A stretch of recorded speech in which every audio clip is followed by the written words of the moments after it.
कैसे हैं आप सब। विज्ञान की कक्षा में आपका स्वागत है। बच्चों, पिछली कक्षा में हमने पादप ऊतक या प्लांट टिश्यू के बारे में जाना था। प्लांट टिश्यू या पादप ऊतक कितने प्रकार के होते हैं? कौन कौन से? प्रविभाज्य। बिल्कुल ठीक, प्रविभाज्य या विभाज्योतक ऊतक या हमेशा विभाजित होने वाले ऊतक, ठीक है। और स्थायी ऊतक। हाँ बिल्कुल ठीक, स्थायी ऊतक, ठीक है बच्चों। तो जो पादप ऊतक होते हैं उनमें दो प्रकार के ही ऊतक पाए जाते हैं। जो पादप मतलब प्लांट्स होते हैं हमारे, उनमें दो प्रकार के ऊतक पाए जाते हैं। पहले ऊतक होते हैं जो किसी भी पौधे के शीर्ष कलिकाओं में और जो उनकी जड़ें होती हैं उनके शीर्ष में पाए जाते हैं, और ये पार्श्व में भी पाए जाते हैं जहां से शाखाएं निकलती हैं। और ये जीवन पर्यंत, जब तक पौधा या वृक्ष या पेड़ जीवित होता है तब तक ये विभाजित होती रहती है इसकी कोशिकाएं और वृद्धि करते रहते हैं, ठीक है बच्चों।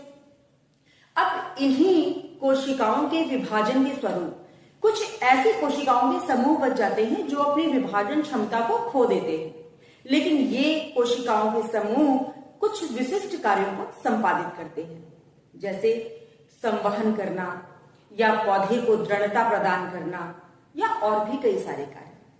ये जो ऊतक होते हैं जिनकी कोशिकाएं विभाजन क्षमता खो देती हैं, इन ऊतकों को हम स्थायी ऊतक कहते हैं, ठीक है बच्चों।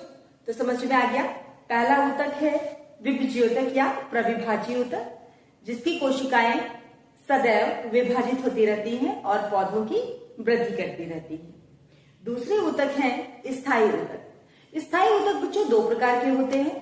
पहला होता है सरल स्थायी ऊतक, जिसकी कोशिकाएं एक जैसी होती है, रचना और उत्पत्ति दोनों में समान प्रकार की कोशिकाएं होती हैं, ठीक है।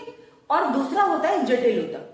जटिल ऊतक जो बना होता है, आप लोगों ने अभी तक पढ़ा था कि जो ऊतक होते हैं वो समान प्रकार की, समान रचना और समान उत्पत्ति की कोशिकाओं के समूह को कहते हैं, लेकिन यहाँ पर थोड़ा सा अपवाद है। क्यों?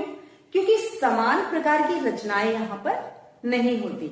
उत्पत्ति तो इनकी समान होती है क्योंकि इनकी उत्पत्ति प्रविभाज्य ऊतकों से, प्रविभाज्य कोशिकाओं से हो रही है, ठीक है। लेकिन जो कोशिकाएं होती हैं उनका आकार समान नहीं होता, वो अलग अलग आकार के होते हैं और एक साथ समूह बनाकर जटिल ऊतकों का निर्माण करते हैं। जटिल ऊतकों के अंतर्गत संवहन मंडल या संवहन ऊतक आते हैं।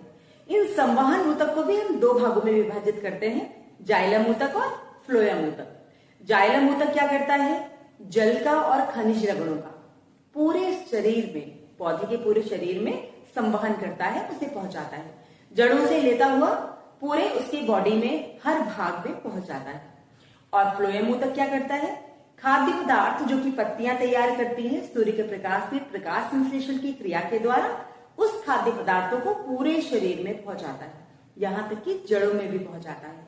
हम जो गाजर, मूली, सलगम और ये सारी जड़ें खाते हैं ना, इसमें जो फूड स्टोर होता है, खाना स्टोर होता है, ये इसी फ्लोएम ऊतक के कारण ही हो पाता है, क्योंकि एक्स्ट्रा खाना वो किसी न किसी भाग में जाके जमा कर देता है, ठीक है।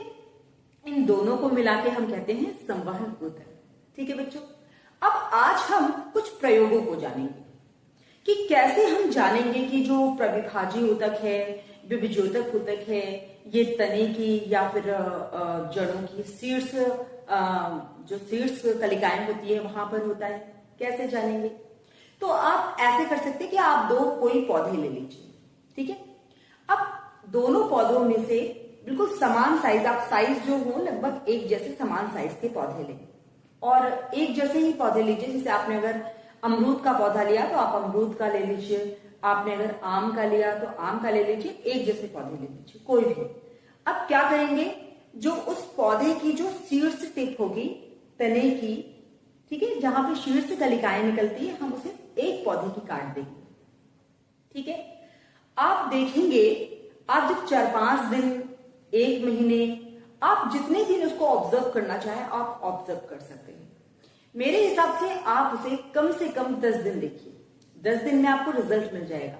आप उसे सूर्य का प्रकाश दीजिए, उसमें पानी डालिए, प्रॉपर सारी केयर कीजिए। लेकिन आप देखेंगे कि जो पौधे की आपने शीर्ष कलिका काट दी थी, ऊपर की टिप काट दी थी, वो पौधा वहां से नहीं बढ़ रहा है, वो पौधे की शाखाएं बढ़ने लगी हैं। क्योंकि उस कंडीशन में, चूंकि ऊपर के ऊतकों को आपने काट के हटा दिया है, तो जो पार्श्व में उसकी जो ऊतक थे उन्होंने विभाजन स्टार्ट करके उसकी शाखाओं को, नई नई शाखाओं को जन्म दे दिया है। और वहीं पर जो दूसरा पौधा था जिसकी शीर्ष कलिकाएं आपने नहीं काटी थी, वो पौधा लगातार लंबा होता जाएगा। इसीलिए आपने देखा होगा कि जो माली होते हैं वो पौधों को घना करने के लिए उनकी शीर्ष कलिकाएं काट देते हैं, जिससे पौधे काफी घने हो जाएं, है ना। तो हम लोग ये जान सकते हैं इस तरीके के प्रयोग से। अब जड़ों के बारे में कैसे जानेंगे? जड़ों के बारे में जानने के लिए तो बहुत ही आसान है। आपके सबके घरों में प्याज होते हैं, ठीक है। अब जो प्याज होता है बच्चों, उसका जो, तो ये वाला जो भाग होता है जिसमें ये रेशे आपको दिख रहे हैं, ये रेशे नहीं है, ये एक्चुअली इसकी अपस्थानिक जड़ें हैं। हमें क्या करना है, हमें 2 ग्लास में पानी ले लेना है, ठीक है। और दोनों ग्लास में पानी लेके हम इनको ऐसे रख देंगे, ठीक है। कुछ दिनों में हम देखेंगे कि दोनों की जो जड़ें हैं वो ऐसी सूखी नहीं है, वो क्या हो गई है, जीवित हो गई है और वो बढ़ने लगी है। उन्हें हम नोट डाउन करते रहेंगे। फिर हम क्या देखेंगे, जब थोड़ी बड़ी हो जाएं तो हम थोड़ी सी यहाँ पे एक प्याज की जड़ों को कट कर देते हैं। फिर आप देखिए, फिर आप देखेंगे कि उतना केवल अंतर नहीं है। अगर आप 1 सेंटीमीटर काटेंगे तो 1 सेंटीमीटर का अंतर नहीं होगा, क्योंकि ये तो बढ़ती ही चली जाएगी, लेकिन जिसे आपने काटा था वो बढ़ेगी ही नहीं।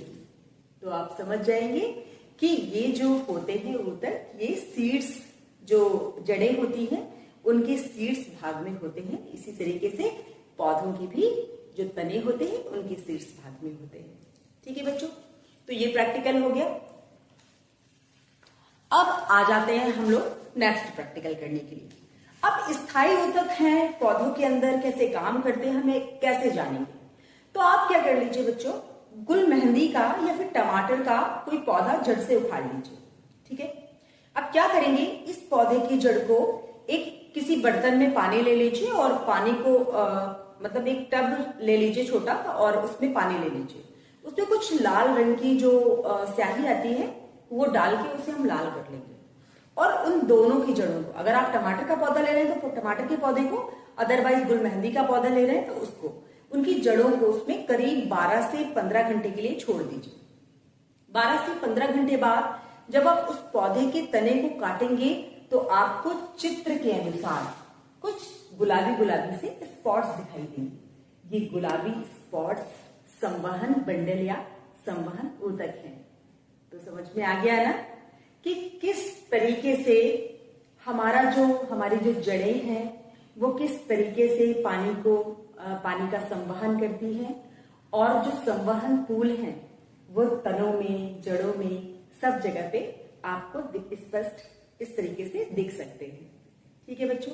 तो ये दोनों प्रैक्टिकल आपको घर पे करने हैं और इसका रिजल्ट आपको अपनी अपनी कॉपीज पे लिखना है, ठीक है। आज के लिए इतना ही। अब कल हम जानेंगे जंतु ऊतक के बारे में विस्तार से।